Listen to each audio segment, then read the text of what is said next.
Bonjour à toutes et tous, je suis ravie et évidemment très émue de vous voir toutes et tous rassemblés aujourd'hui à l'occasion des 5 ans de 1000 cafés.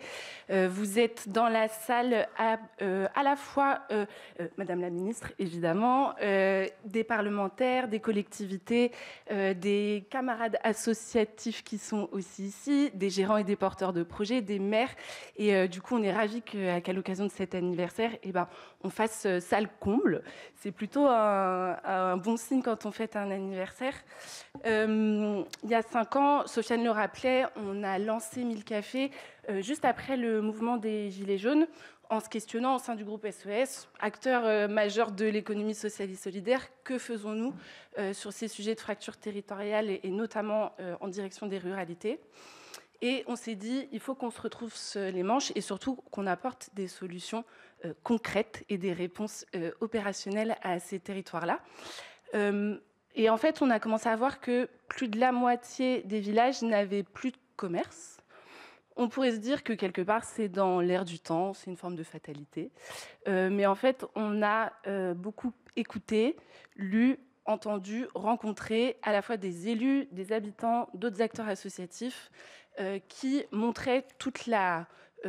en tout cas, tout ce à quoi pouvaient servir ces lieux-là, à la fois en termes d'impact sur du lien social dans le village. Quand un commerce disparaît, c'est évidemment un lieu de convivialité qui disparaît aussi, mais aussi en termes d'accès à des services de proximité. Donc en fait, notre réponse, elle a été assez simple. Ça a été celle à la fois de recréer, mais aussi de soutenir des lieux qui permettent la rencontre, l'échange, mais aussi des services très concrets, de l'épicerie, le point presse, etc., mais aussi qui permettent de l'apprentissage. Et en fait, ces lieux-là, ils ont aussi la vocation de s'adresser à tous les habitants du village. Et quand je dis tous les habitants, ça veut dire la capacité aussi à pouvoir fédérer des familles, des jeunes, des vieux, des femmes, des hommes, et qu'il y ait une vraie dynamique et un projet de village qui se lance. Donc, on lance ces lieux-là, mais en fait, pour que ces lieux, à la fois, voient le jour et vivent dans la durée, en fait, il a fallu faire preuve d'innovation. Il y en a beaucoup en milieu rural. Il y a un super potentiel, il y a des idées qui fourmillent, mais on le sait, les modèles, ils sont parfois plus complexes. On est un peu hors cadre, notamment les modèles économiques. Et donc, on a commencé à regarder, en fait, quelles sont les problématiques qui se posent sur ces lieux-là et quelles réponses on peut apporter. Donc en fait, c'est un vrai travail de dentelle qui a été fait commune par commune parce que notre action, à la fois formation, accompagnement, réseau, elle s'est construite à l'échelle de chaque commune, mais aussi à l'échelle d'un réseau national. Et aujourd'hui, on nous pose beaucoup la question, en fait, c'est quoi la recette magique pour faire en sorte que ces lieux qui ont fermé pendant 50 ans voient le jour, mais aussi vivent dans la durée. Il y a plusieurs ingrédients et c'est un peu le retour d'expérience qu'on vous partage aujourd'hui. La première chose, c'est que évidemment, il faut une volonté politique. Et on était ce matin, et parmi vous sont présents des maires. C'est un projet qu'il faut porter au sein du village et c'est un projet qui ne peut pas voir le jour sans votre volonté politique. Et puis, il faut aussi pouvoir vous accompagner, élus, mais aussi porteurs de projets, parce que quand on se lance dans ce projet-là, par où commencer, que faire, etc. C'est pour ça qu'on a monté tout ce programme d'accompagnement de 1000 cafés. La deuxième chose qui peut se poser, c'est évidemment le choix du bon modèle. On va le voir tout au cours de cette matinée. On l'a rappelé ce matin, c'est des modèles économiques qui peuvent être très différents, des modèles de fonctionnement différents, associatifs, entrepreneuriaux, itinérants. Et ça, il y a toute une phase de réflexion qui est clé pour que ces lieux durent sur ces territoires. La troisième chose qui est importante, je vous donne la recette, c'est pas une science infuse, mais en tout cas, c'est ce premier retour d'expérience. La troisième chose qui est importante, c'est évidemment que ces lieux-là et les porteurs de projets et les maires ne se déconnectent pas des habitants et des attentes du territoire. Et donc, c'est pour ça que dès le démarrage, pour nous, ça a été clé de lancer toute la dynamique de co-construction avec les habitants, avec les municipalités, pour pouvoir déterminer comment va fonctionner ce lieu, qui est prêt à s'y investir, quelle est l'offre pertinente à y retrouver. Et ça, dès le démarrage, on l'a mené. Et aujourd'hui, on accompagne les collectivités et les porteurs de projets à le faire. Il y a eu plus de 5000 participants depuis le démarrage de 1000 cafés à ces réunions publiques. Et puis enfin, le dernier point, et ce n'est pas le moindre, c'est évidemment la question des porteurs de projets. C'est l'âme de ces lieux-là, ça repose beaucoup sur eux. Il y en a certains qui sont présents dans la salle, notamment Adèle et Alicia de Técou. Et du coup, se pose évidemment la question du choix de ce porteur de projet et de pouvoir accompagner à la fois la rencontre entre un projet de village, un projet de vie, un projet entrepreneurial. Et ça, c'est une expertise qu'on a développée. Et puis de pouvoir aussi accompagner ces porteurs de projets, parce qu'on le dit souvent, on demande à ces porteurs de projets de maîtriser beaucoup de casquettes. C'est un métier passionnant, mais c'est un métier exigeant. Qu'on soit un collectif associatif ou un gérant seul, en fait, on demande à quelqu'un de savoir gérer une structure, d'être bon cafetier, voire restaurateur, et puis en même temps de faire de la co-construction avec les habitants, et puis de développer des services. Et donc ça, personne ne l'a d'emblée. Il y a évidemment besoin de beaucoup de mobilisation et d'accompagnement, et donc c'est pour ça qu'on est aussi au rendez-vous. Pendant cette phase de ces 5 premières années, on a aussi beaucoup soutenu les porteurs de projets des premières ouvertures en investissant dans ces cafés. Et aujourd'hui, c'est une phase aussi nouvelle qui s'amorce, puisqu'il y a plusieurs de ces porteurs de projets qui commencent à racheter leur fonds de commerce, qui est un peu le fruit de leur travail. Et donc ça, c'est une étape tout à fait clé dans la suite de l'aventure. 5 ans plus tard, on a donc parcouru beaucoup de kilomètres. On est intervenu dans près de 300 communes, non seulement pour ouvrir, mais aussi pour soutenir des cafés. Et derrière chaque commune, il y a des maires, des habitants, des acteurs associatifs, toute une dynamique qui est à saluer. Et donc, c'est un travail colossal et vraiment, encore une fois, il y a tout un travail de sur-mesure qui a été mené pendant ces 5 années, avec évidemment à la fin et à la clé un triple impact, c'est-à-dire à la fois social, économique et écologique pour le territoire. Et donc ça, c'est aussi notre détermination à poursuivre ce projet-là. Pendant ces premières années, partenaires publics et privés ont soutenu le projet et ont permis à 1000 cafés de se déployer. Un grand merci à toutes et tous. Vous les verrez au cours de la matinée, mais c'est aussi grâce à vous que ces aventures, elles sont possibles. Notamment aussi le groupe SOS qui a évidemment investi de façon conséquente dans cette aventure-là. Et aujourd'hui, on est déterminé à poursuivre notre action, mais on ne pourra pas le faire sans vous, sans financeurs. Parce qu'en plus, en face de nous, on a une attente qui est assez forte. On a beaucoup de municipalités qui se rapprochent de nous, des porteurs de projets qui demandent à être accompagnés. Et pour rendre notre action accessible, on a besoin de ces soutiens-là. Donc, pour les années à venir, on va évidemment continuer d'animer ce réseau de 300 communes et porteurs de projets. On va aussi ouvrir le réseau à des porteurs de projets, qu'ils soient associatifs, itinérants ou entrepreneuriaux. Et puis déjà, on peut vous annoncer que la guinguette mobile, qui est cette solution itinérante, va poursuivre son essaimage, puisqu'elle va quitter un petit peu le territoire de l'Est, en tout cas, pas quitter, pas du tout. Elle va rester dans le territoire de l'Est, mais aller se déployer dans d'autres territoires, notamment dans les Hauts-de-France. Et ça, grâce au soutien de nouveaux partenaires privés qui en parleront ce matin. Donc, pour conclure, si on pouvait avoir un souhait pour cet anniversaire des 5 ans, c'est forcément l'occasion de se tourner plus que jamais vers l'avant. Et moi, j'aimerais beaucoup qu'on soit nombreuses et nombreux à croire au potentiel de nos ruralités, à y investir du temps, à y investir des moyens.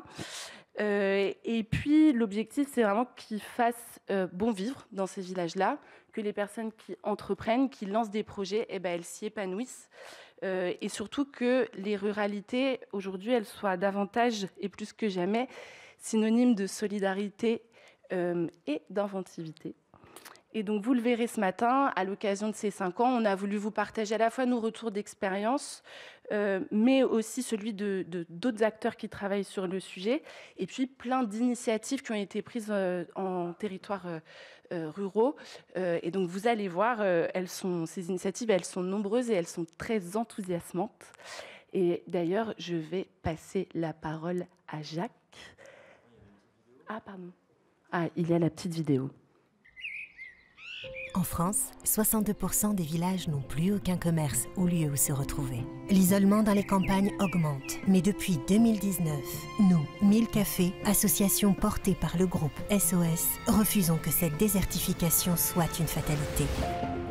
Ici, comme dans 300 communes accompagnées en 5 ans, une dynamique renaît. Dans ces villages, les maires sont bien plus que des élus. Ce sont des battants. Mais ce combat pour le lien social, ils ne le mènent pas seuls. En 2019, le dernier commerce de la commune a fermé ses portes. La population souhaitait un lieu où on pouvait se retrouver, échanger. Pour faire face au repli sur soi, nous impliquons habitants, municipalités et porteurs de projets pour que chaque café soit un vrai projet de village. Mais rouvrir un café en milieu rural nécessite une sacrée dose de passion et d'engagement. Quand on se donne les moyens et que les gens jouent le jeu, ça peut être vraiment des bons moments. Quand les gens nous disent on se sent comme à la maison, on revient parce qu'on se sent bien. Franchement, l'accueil est incroyable. Les gens avaient envie de retrouver un peu de vie dans le village. Sans l'ingénierie de 1000 Cafés, on n'en serait très certainement pas aujourd'hui à faire de ce lieu un tiers-lieu aussi en fait. Quand un Français sur 2 considère que les territoires ruraux sont abandonnés, nous nous engageons avec les habitants pour faire renaître cette énergie que beaucoup croyaient perdue. Ce lieu, il est convivial. Moi, je m'y sens très à l'aise. Tout le monde se retrouve là, dans cette chaleur humaine. Les établissements de ce type à la campagne sont le vecteur principal de sociabilisation. Il faut en passer par là pour pouvoir rencontrer ne serait-ce que ses voisins en fait. C'est ici que j'ai rencontré tous les gens que je connais du village. Mais ces 5 années d'action ne peuvent se résumer à des seuls chiffres sur un papier. On retient surtout les moments de partage, les sourires sur les lèvres et le sentiment de fierté retrouvée. Alors, si depuis 2019, 300 communes ont pu être accompagnées, sur les prochaines années, nous continuerons à nous engager pour que sur chaque village où l'isolement semblait progresser, le lien social puisse un jour se renforcer. Bravo pour la vidéo, merci Chloé.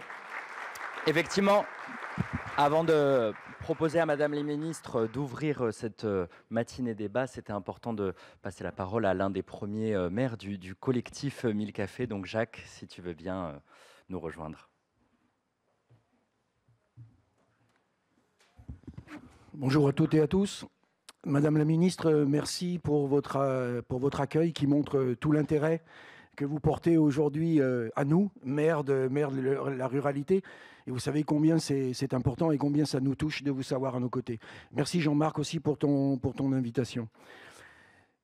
Je voudrais simplement aujourd'hui, alors je suis Jacques Delambre, je suis maire d'une commune de 740 habitants qui s'appelle Coutances. C'est ce petit point rouge ici, dans la région Rhône-Alpes, à la croisée de l'axe Lyon-Clermont et Roanne-Saint-Étienne. Voilà. Ce que je voudrais aujourd'hui, c'est apporter un témoignage parce que effectivement, j'ai la chance de faire partie des gens qui ont collaboré avec 1000 Cafés dès le début de cette opération. Donc, ce que je voudrais simplement, c'est aujourd'hui vous apporter un bref témoignage de cette formidable aventure, puisque j'ai la chance aujourd'hui d'avoir un café qui fonctionne. Voilà. Après une expérience, j'allais dire double, puisqu'on a eu une première gérante qui n'a pas pu continuer. On a su faire ensemble le débriefing de cette opération et en relancer une au jour d'aujourd'hui qui marche très bien. Voilà.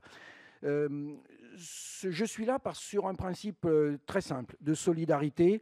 Je suis là pour essayer modestement de redonner au jour d'aujourd'hui à tous mes collègues qui peut-être ont entendu parler de l'aventure ou ont envie ou commencent à s'y lancer pour essayer de redonner modestement ce que j'ai reçu de 1000 Cafés. Voilà, j'ai envie, à titre un petit peu, j'appelle ça d'ambassadeur de 1000 Cafés, voilà, le principe de solidarité, il est fondamental dans le groupe SOS et dans le principe de 1000 Cafés. J'ai envie de le redonner. C'est pour ça que je voudrais faire ce témoignage aujourd'hui devant vous.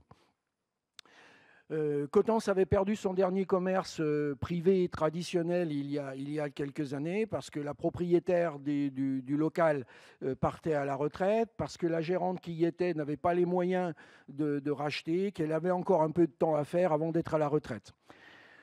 Mobilisation des élus, et on avait la chance d'avoir un local qui était un ancien presbytère dans un très très mauvais état qu'on a pu réhabiliter en gérance, racheter le fonds de commerce et la licence 4.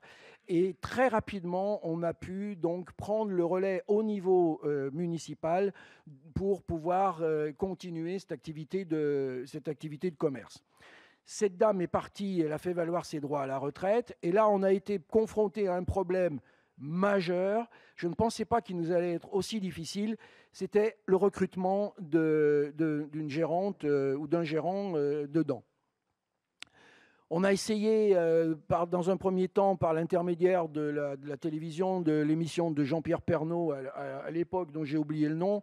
Alors, ça a été de catastrophe en catastrophe. Et au bout d'un moment, on avait carrément vraiment perdu espoir. Et c'est là, un jour, dans une rencontre du parlementaire de notre région, qui m'a posé la question. Il m'a dit, mais pourquoi tu n'essayes pas 1000 cafés? J'ai dit, mais je n'essaye pas parce que je ne connais pas. Effectivement, on était au tout début de cette aventure. J'ai pris contact, j'ai lancé la candidature pour la commune avec mes collègues élus. Et effectivement, ça a été d'abord une première rencontre au téléphone, sur place. C'était Louis Andrieux à l'époque. Voilà. Et petit à petit, on s'est aperçu que finalement, on avait des buts communs, on avait des choses à partager et qu'il y avait une véritable volonté partagée. Et c'est cette volonté-là qui, petit à petit, nous a permis d'installer le commerce, alors notamment sur le point crucial du recrutement, puisqu'on s'était véritablement cassé la figure à ce niveau-là. Et c'est vrai que grâce à 1000 cafés, ce problème-là majeur a été résolu.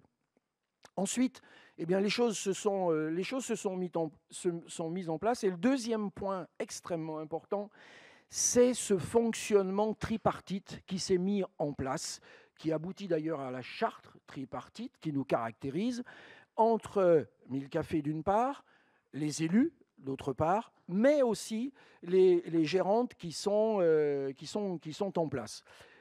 Et la meilleure preuve de ça, c'est qu'au jour d'aujourd'hui, il y a quelques jours, à Coutances, sur place, s'est tenu le bilan de la première activité, donc de deuxième cycle de gérante. On a la chance d'avoir aujourd'hui 2 jeunes femmes extrêmement dynamiques qui sont mariées dans la vie et qui ont choisi de faire aussi de cette aventure leur projet de vie personnel.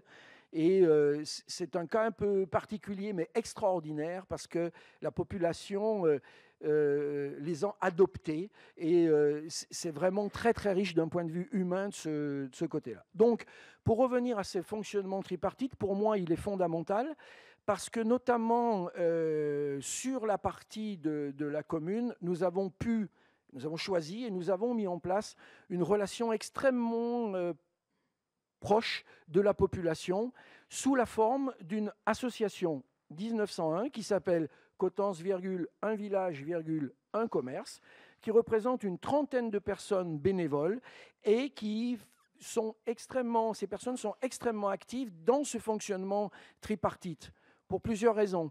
D'abord pour un problème de relais, je termine Jean-Marc, promis, d'abord pour un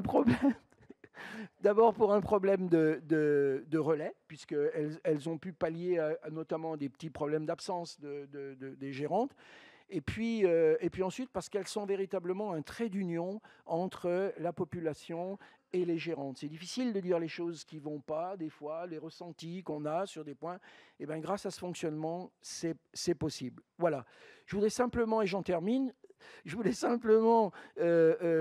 donner ce témoignage extrêmement positif et puis vous encourager si vous êtes dans une réflexion, voilà, parce que véritablement, il y a du ressort au niveau de 1000 cafés, vous encourager à le faire, avoir ce témoignage positif et puis surtout terminer en souhaitant une très très longue vie à cette formidable association et puis encore en vous remerciant parce que d'avoir le soutien des forces de l'État, c'est extrêmement précis pour nous et intéressant. Voilà, merci à tous. Merci beaucoup Jacques. Et effectivement, sans plus attendre, on est particulièrement honoré évidemment de vous recevoir, Madame la Ministre, parce que ça fait depuis longtemps que vous connaissez ce projet. Vous l'avez suivi en tant que présidente de la délégation collectivité territoriale ici au Sénat. Donc, je vous prie d'accueillir Madame la Ministre.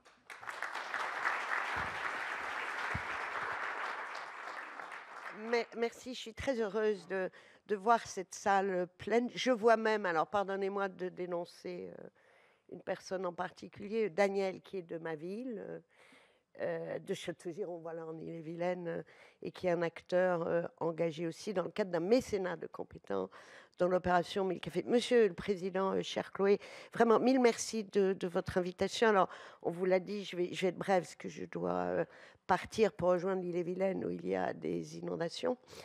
Je voulais vous dire qu'en vous entendant, en vous regardant, en partageant tout à l'heure un petit déjeuner avec certains d'entre vous, en vous ayant invité à venir à la délégation collectivité au Sénat quand j'étais là, moi j'avoue que vous êtes ce que j'appelle la France qui marche, la France qui entreprend, et surtout celle qui pense que dans tous nos villages de France, il n'y a pas de fatalité.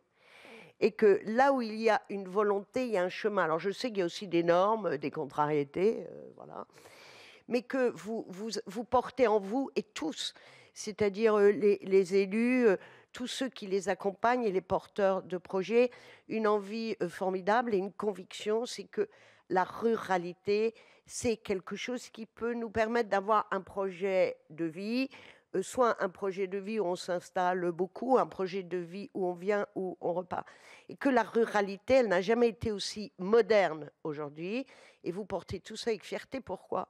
Parce que dans un modèle de développement durable, la ruralité, elle est essentielle à la ville, puisqu'elle apporte l'alimentation, elle apporte l'eau, elle apporte les énergies renouvelables. Il faut qu'on soit fiers de notre ruralité et que vous portez cette conviction que dans tout village, il doit y avoir une lumière. Et j'étais, il n'y a pas très longtemps, dans une commune où le maire m'a dit quelque chose qui m'a profondément touchée, ce que vous vivez tous, y compris les habitants. Il me dit, tu ne peux pas savoir. Quand je sors d'une réunion à la mairie, il est 22 heures. Dans le village, il y a un endroit qui est allumé. C'est le bistrot où il y a un concert, où il y a une lecture. Il dit, ça nous transforme, parce que ça veut dire que c'est un lieu où on vit, où on respire, où il y a des choses qui se passent entre les habitants. Et vous avez inventé là des trucs qui marchent. C'est exigeant, parce qu'on l'a vu, à chaque fois, c'est de l'artisanat d'art, parce qu'il n'y a pas un modèle que vous pouvez répéter et formater. C'est à l'échelle de votre village, de votre territoire, de ceux qui portent un projet, donc vous inventez des choses. Et moi, je veux vraiment rendre hommage à Jean-Marc Borrello et à Chloé, parce que la difficulté, c'est de réussir le projet. Parce qu'on peut avoir une envie, mais rendre les choses possibles, c'est un chemin. Il faut être accompagné, il faut être aidé, il faut tirer l'expérience de tout ça. Et c'est la force de 1000 cafés que l'État accompagne bien volontiers, parce que la vie dans nos territoires, ce n'est pas l'État qui décrète et qui décide. C'est à partir de ce qui se passe sur le terrain qu'on invente des choses et que nous, on doit vous accompagner. Et l'État est là vraiment d'une manière forte et puissante, puisque nous avons accompagné, dans le cadre du plan ruralité, plus de 300 commerces. Ça n'est pas rien, et nous sommes attentifs à diffuser et à faire savoir. Et un mot, ce sera mon dernier, sur les gilets jaunes. C'est la preuve que quand il y a une crise violente, inattendue, un peu, enfin, qui nous a tous laissés scotchés, quand on écoute ce qui se dit et quand on écoute les gens de ce qu'on appelle les territoires, on invente des choses formidables. Cela a été dit, 1000 cafés est né aussi de cette observation de mais pourquoi les gens ils sont sur les ronds-points. Jean-Marc me l'a dit l'autre jour, pourquoi ils causent sur les ronds-points? Parce qu'ils veulent être visibles, ils veulent se parler, ils ont besoin de se parler, ils vont faire des choses ensemble. Est-ce qu'on peut transformer ça en positif? C'est ça. Donc vraiment, vous êtes, et je vous le dis de tout mon cœur et de toute ma conviction, vous êtes des leçons d'espérance sur un chemin qui n'est pas facile, mais là où il y a une volonté, il y a un chemin, et ensemble, on va plus loin. Et il faut qu'on le fasse partout avec vous et pour vous, parce que la démocratie et la cohésion de la société, ça commence aussi avec 1000 cafés et ça n'a pas de prix. Je vous remercie, je vais reprendre mon train.